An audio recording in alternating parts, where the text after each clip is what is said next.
They found the teeth before they found the name. A rotted jawbone clenched between broken concrete, hidden in a South Philly construction site. The air stank of lime and old vengeance. The detectives didn't speak, they just stared, because they all knew this wasn't random. This was a message. Somewhere in a quiet part of Miami, Joey Merlino stirred from sleep. He felt it in his chest before the phone even rang. The past had claws, and tonight it scratched. Years ago, that body had laughed with him, bled with him, killed with him. And now it lay crumbling under decades of silence. Joey sat at the edge of the bed, face cold, eyes blank. A woman beside him turned, but he was already gone. Back in time, back to South 9th Street, where loyalty used to mean something, and betrayal got buried in bricks. The street was quiet now. No. Too quiet. The kind that hums with ghosts. The scream tore through the line like a razor. Joey hadn't heard his sister in years, but he knew her voice. Knew the fear in it. She didn't say his name, just cried out, short, sharp, like a wounded animal. Then, silence. Click, dash. Call died. Joey stood frozen, the phone slipping from his hand and shattering on the tile. The past doesn't call often, but when it does, it screams. That call wasn't just a warning. It was a trigger. A whisper from old bones. He remembered her then, 13 years old, hiding under their father's poker table, clutching his ankle as bullets shattered the ceiling. She never wanted this life. But this life always wanted her.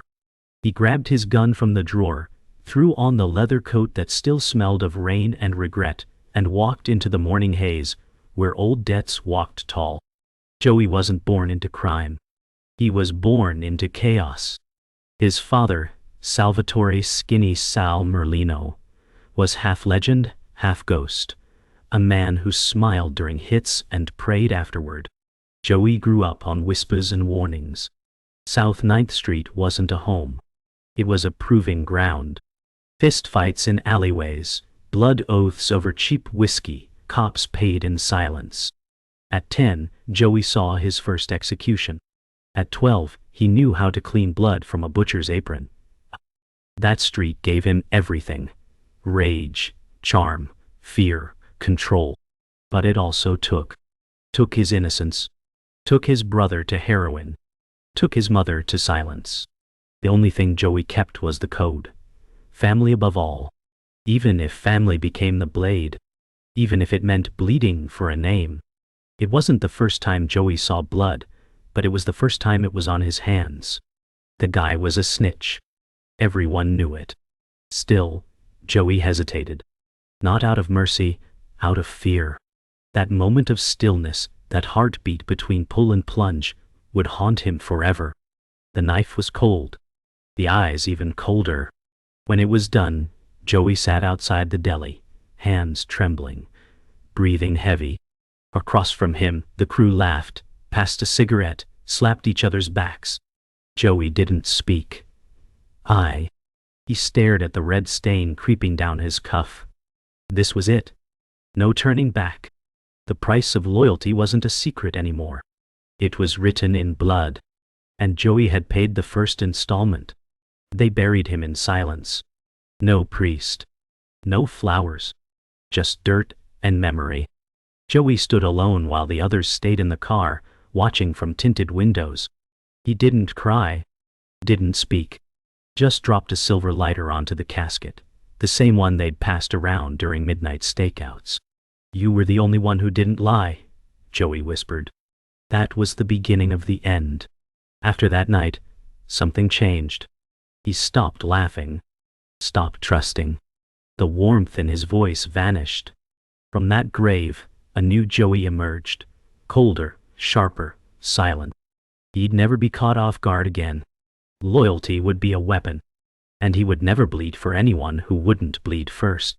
There were only two places Joey ever felt safe. The back booth at Dante's, and the kitchen of his mother's row home. The former served secrets, the latter served soup. That morning, he stood in the doorway of the narrow, dim kitchen, watching her stir marinara like it was mass. She didn't look at him. Didn't have to. "You smell like regret," she said, soft and sharp. Joey didn't answer. He sat at the table like a child, hands scarred but still. She placed a bowl in front of him, kissed his temple and whispered, "I didn't raise a killer. The street did." It hurt more than a bullet. She never asked what he'd done, but she always knew. And in that silence, there was more love than the world ever gave him. For one breath, the war outside paused. Just a boy and his mother. And the blood they could never wash out. Joey never trusted easily, but Mikey Clicks was different. Grew up on the same block, bled in the same alleys. But trust in their world was a gamble, and the house always won. It happened fast, cops swarming the card room like locusts. No warning. No mercy. And Mikey? Gone before they cuffed the door. In the back of the cruiser, Joey leaned his head against the glass. Rain tapped like it was keeping time with his pulse. "He sold me," Joey muttered, half to himself. The arrest wasn't the wound. It was the realization that loyalty died screaming in the hands of cowards. That night, Joey made a list. A quiet one. Not of names. Of rules. Rule 1. Never bet on anyone who flinches under heat. It started with a bar napkin, and ended with a kingdom. Joey stared at the scrawled numbers across the paper, routes, shipments, payouts. Opportunity disguised as scribble. He didn't blink. Didn't ask who it came from. Just saw the opening. Atlantic City was bleeding, and Joey knew how to open a vein. He moved fast, greased hands, blackmailed councilmen, bought quiet with cash. Within months, his crew ran everything from dice to diamonds. The city whispered his name like prayer and curse. But power has weight. The calls got colder. The nights got shorter.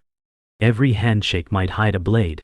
Joey lit a cigar on the boardwalk, wind howling behind him. "We own this town," someone said behind him. Joey didn't turn. "No," he whispered. "It owns us now." The first time Joey killed, he felt nothing. But the third, that haunted him. Because that one begged. Anthony Russo, a cousin by blood, a rat by choice. He knelt in the back of the meat locker, sobbing, pleading, eyes full of memory. "We used to ride bikes," he cried. Joey stared, gun heavy in his hand. The crew waited, silent. Joey stepped forward, whispered, "You should have ridden away." One shot. Clean. No echo. Just silence thicker than ice. After, he didn't speak for 3 days. Some said it was guilt. Others said it was focus. Only Joey knew. It wasn't the shot that haunted him. It was the breath before. The last look. The moment when mercy was still possible, and he chose power instead. For 5 minutes a month, Joey felt human.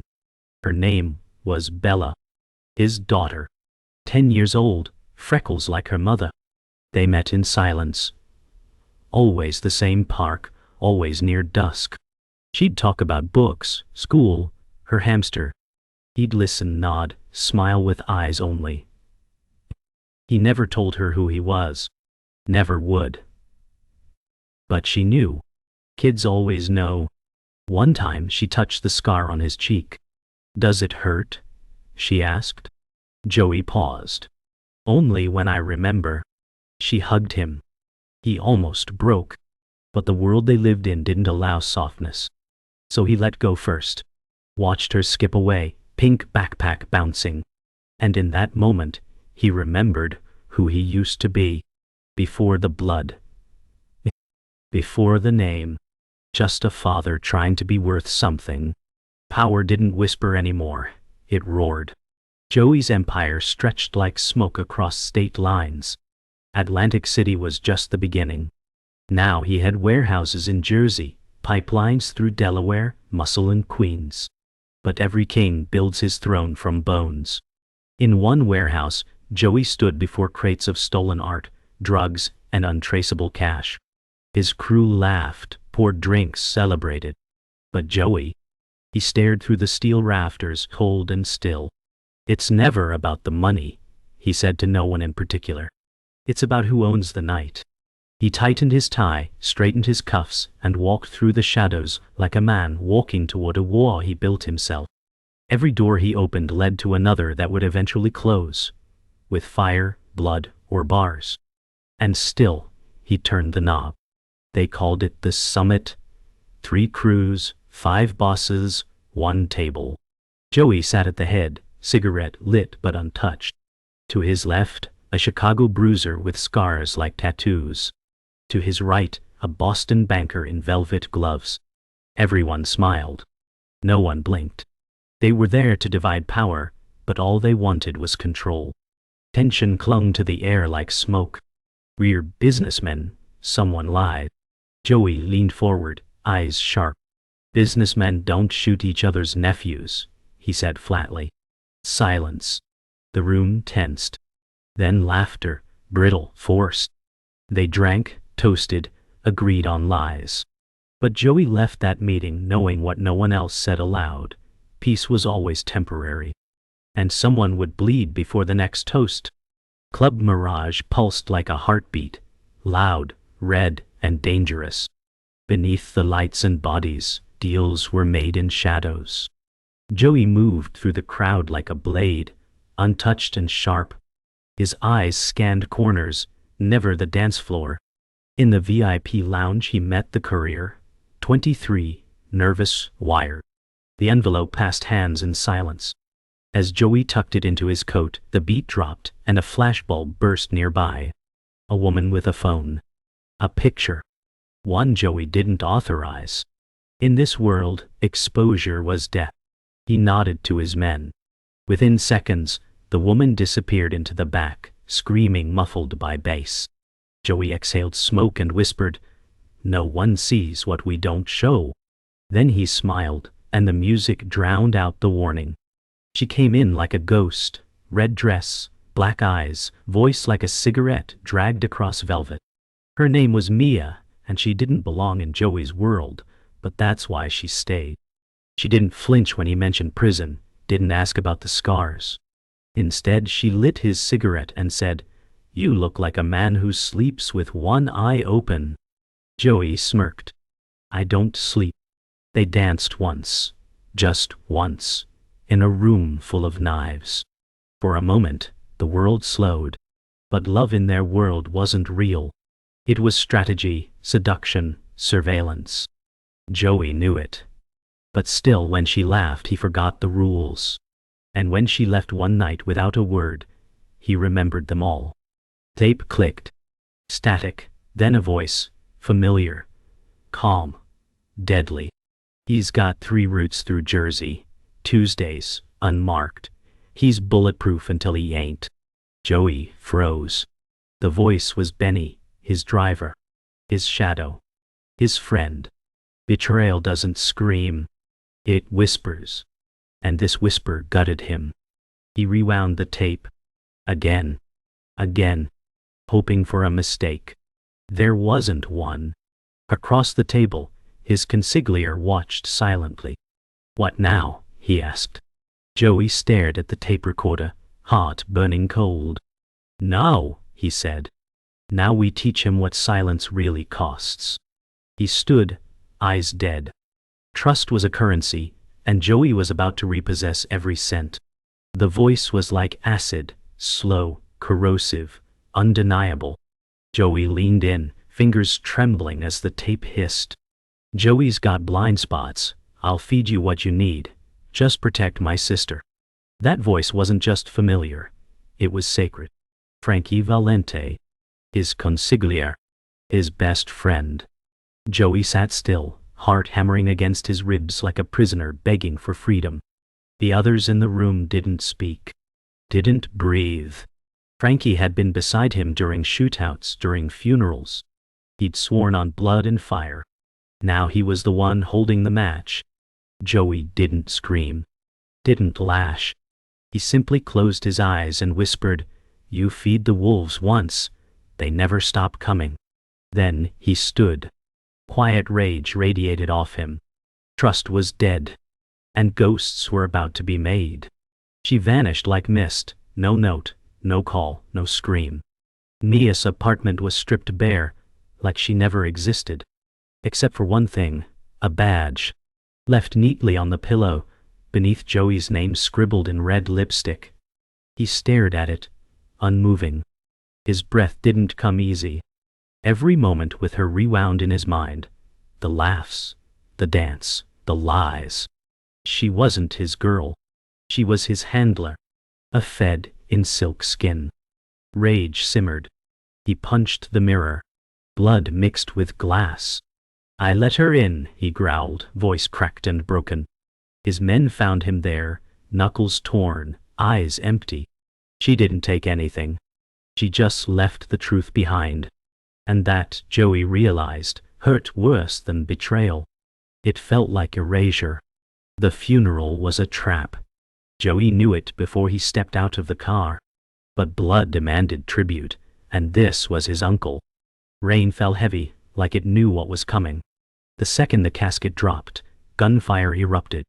Mourners screamed. Joey Dove rolled behind a headstone.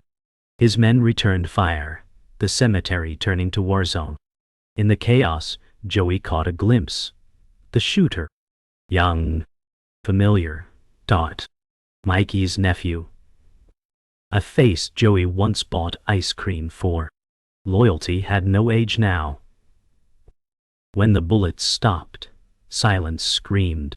Joey stood, soaked in blood and rain, and whispered, "Even graves get no peace." He looked at the bodies, friend and foe alike, and walked away. No prayers. Just vengeance swelling in his lungs. She was older now. Smaller. But her voice hadn't changed. Joey sat across from his mother at the kitchen table. "You want to know why your father died?" she asked, her hands shaking around a cup of coffee. Joey said nothing. She continued. "He didn't, odd. He didn't get whacked by rivals. He turned.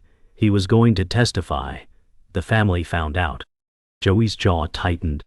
"They made me lie to you. Told you he was a martyr.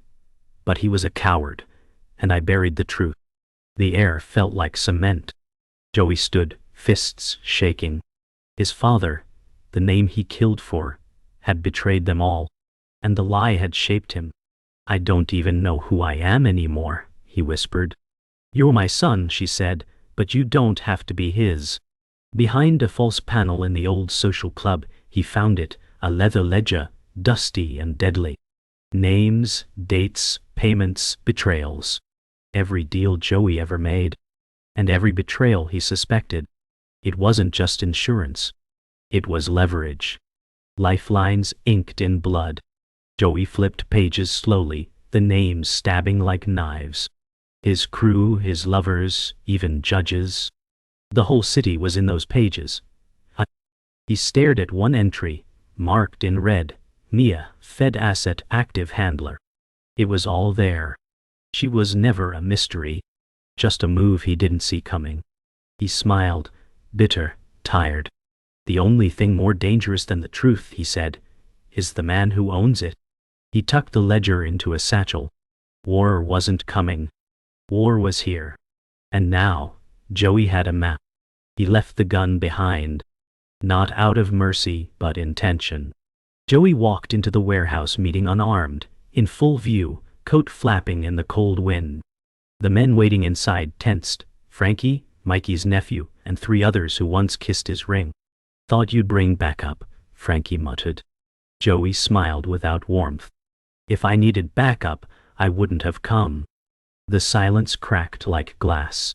"You turned on me," Joey said, voice flat. "And now you think this ends with a sit-down?" Frankie's lips parted, but Joey stepped forward. "I left the gun because you already shot me, when you sold me." He placed a manila envelope on the table. Inside, copies of the ledger. Evidence. Names. "You want to play dirty?" he growled. "I invented dirt." The fear in their eyes was louder than any bullet. The raid hit like thunder. Helicopters, tactical vests, boots stomping pavement. But the safe house was empty. Just stale cigars and old bourbon. The FBI was too late. Joey had burned everything. Wires, books, routes. Gone. Wah. In a nearby motel, Joey watched the news with a toothpick between his lips. Merlino operation dismantled, the anchor said. He smirked. Dismantled, huh? Behind him, a duffel bag full of cash, a burner phone buzzing like a bee trapped in glass. He didn't answer. Not yet. Outside, night fell hard. Somewhere out there they thought they'd won. But Joey knew the game didn't end with the first storm. It ended when the flood stopped making headlines. And he hadn't even started raining yet. Benny was first. Found in a trunk on Broad Street, mouth taped, eyes wide open, poetic justice for a man who couldn't stop talking. Then came Mikey's nephew, pulled off the street in daylight, last seen crying into a blindfold. Joey didn't make speeches. He just made examples. Each betrayal was paid for in kind. No press. No warning. Just shadows that swallowed men whole. The message spread fast. The ghost was back, and he was collecting. In the dark corners of Philly, doors were double locked. Men called their mothers. Some skipped town. But it didn't matter. Joey wasn't chasing anyone. He was waiting. Waiting for the last traitor to blink. Because in his world, the only thing worse than dying was knowing you'd be next. It started with a car bomb on Walnut Street. Then, a club fire in Jersey. Then, the bodies. War had returned to the streets, and Joey walked through it like a general marching through smoke. His crew moved fast. Silent, precise. Old alliances crumbled. Every corner turned into crossfire.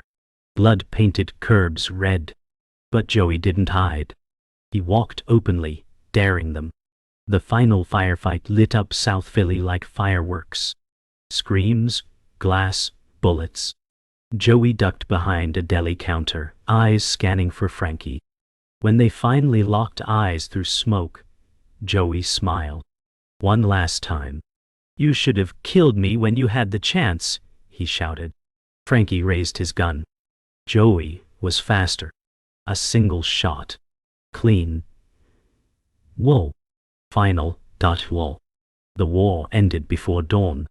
And Joey walked away, breathing smoke, not air. He left the city as the sun rose, blood on his collar, silence in his ears. South Philly blurred in the rearview mirror. A graveyard dressed as home. Joey didn't flinch. Didn't cry. Just drove. The road stretched wide and empty, like a future not yet written. Every name was crossed off. Every debt paid. But peace. That was a story other men told. Joey wasn't built for quiet. He was forged in noise. In sirens, whispers, and final words. Somewhere between New York and nowhere, he pulled over, stepped into the cold air, and lit a cigar. Alone. Alive. He wasn't a boss anymore. Not a soldier. Just a man the world couldn't bury. And in that breath, with no one left to chase or kill, he almost felt free. Miami didn't ask questions. It let the sun do the talking. Joey walked the boardwalk like a man without a shadow. Tan, clean-shaven, linen shirt open to the breeze. He looked like any other retiree. But under the surface, the gears still turned. Each face he passed he logged. Each sound behind him he noted. He didn't trust palm trees. Didn't trust quiet.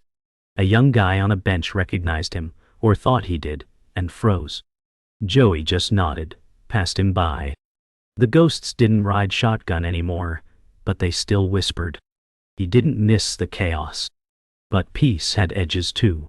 He reached into his pocket, pulled out a silver lighter. The one from the grave. Lit a cigar. Watched the ocean blink in the sun. He was free. But freedom, in his world, was just exile with a tan. He watched her from the bench across the playground. Bella, now a teenager, laughed as she chased a soccer ball, ponytail bouncing. She didn't see him. Or maybe she did, and chose not to. Joey didn't move. Didn't smile. He just watched. She looked happy. Normal.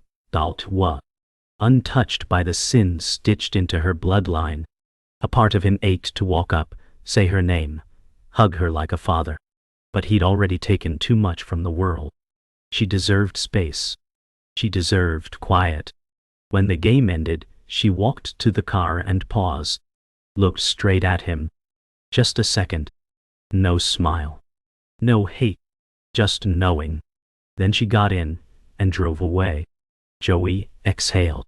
That one look gave him something no bullet ever could. Forgiveness without permission. The envelope was unmarked, but the handwriting was unmistakable. Frankie's. Inside, a photo, an old face, a name Joey thought long buried.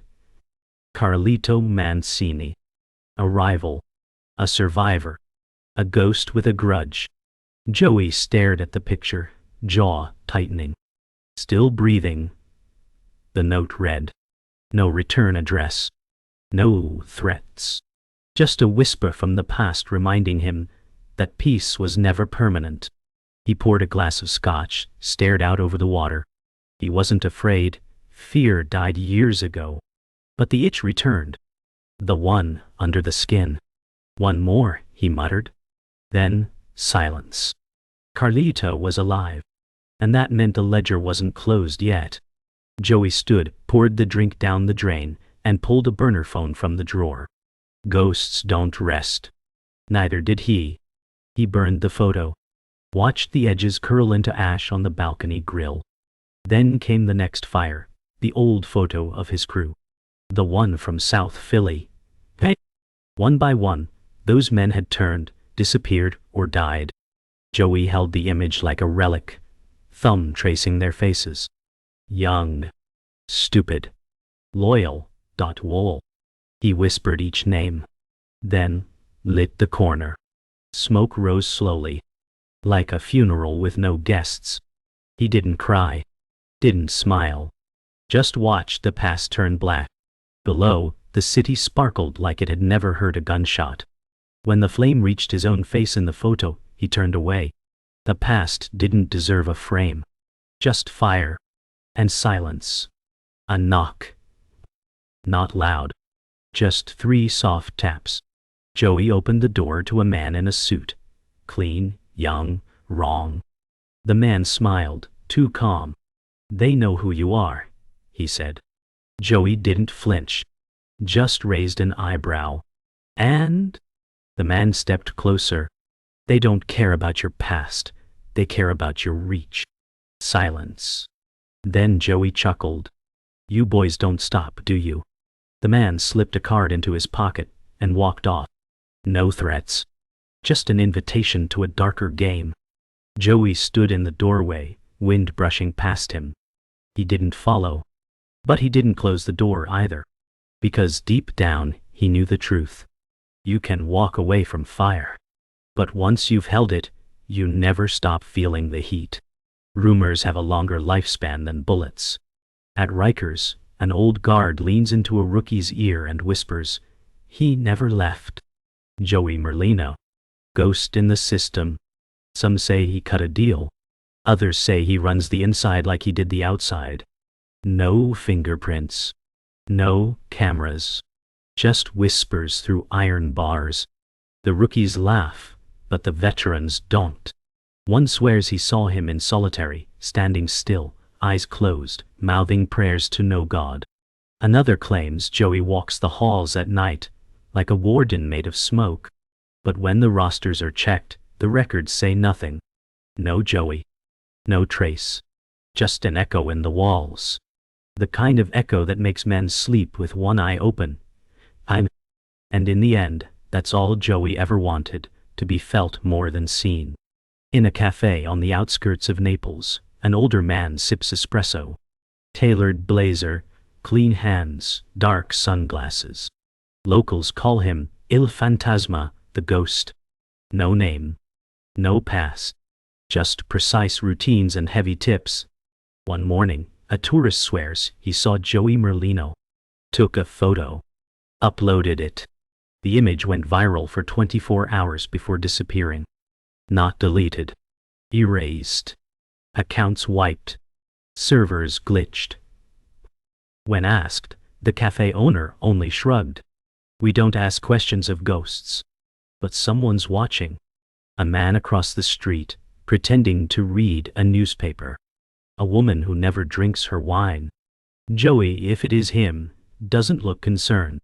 He simply sips, tilts his head, and smiles. The kind of smile that says, I know who you are. Do you know who I am? A true crime podcast drops a bombshell.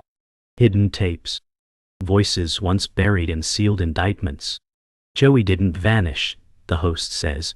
He rewrote the rules. The audio plays, quiet meetings, coded language, laughter in the background. Analysts scramble. Former agents re-emerge. The web lights up, theories, maps, digital corkboards. But the tapes only tell half a story. The rest? Redacted. Scrubbed. The host leans into the mic. This isn't just history. It's happening. And somewhere, in a quiet apartment, Joey listens. The podcast plays softly as he slices fruit in the kitchen. He chuckles. Not because they're wrong, but because they're close. Too close. He turns off the speaker, tosses the fruit, and steps into the other room, where the real story waits. Flashbacks flood the screen. Every betrayal. Every goodbye. Frankie's face, twisted in regret. Mia's empty bed. Benny, in the trunk. His daughter's distant gaze. They play like film, real scratches, silent, haunting. Joey sits in a dark room, staring at an old projector as his life flickers across the wall. The images jump. Skip. Bite. Repeat. He reaches out as if to stop them, then pulls back. You can't edit what's already bled. He presses stop. Silence. Only his breath remains. He looks older now. Not weaker. Just done. Not every war ends with fire. Some end with the simple act of turning off the reel. He lights a match, throws it on the film, and walks away without watching it burn. Because some ghosts don't deserve memorials. He walks into the funeral in the same suit he wore the night his father died. Black wool, tailored, unflinching. No one recognizes him. Or they pretend not to. He doesn't speak. Just stands by the casket, looking down at a man whose name once made headlines. A former rival. Now dust. The room is silent, save for muffled sobs and camera shutters. As Joey turns to leave, a priest approaches. Are you family? He asks. Joey pauses. No, he says. I'm the reason he has none left. He walks out into the sunlight, past limousines and whispers. No guards. No guns. Just one line stuck in his head. The last thing his father ever said. You only win when no one knows you're playing. And that, Joey knew, was the truth.